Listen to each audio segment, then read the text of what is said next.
मी अरुण खोडके. शिवचिंतन.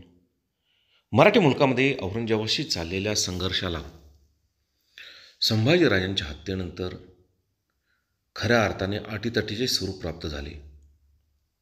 त्या कालखंडामध्ये संताजी घोरपडे आणि धनाजीराव जाधव हे दोघेही इतिहासाच्या क्षितिजावरती तळपत राहिले.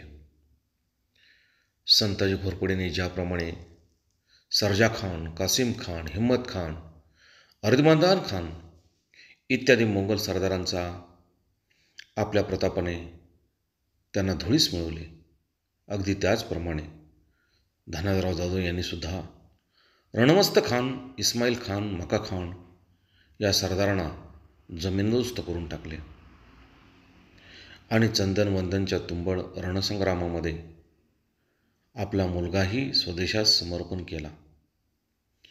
पण कारण काही असो, संताजी घोरपडे जोपर्यंत जिवंत होते तोपर्यंत धनाजी जाधवांचा पराक्रम विशेष झळकला नाही.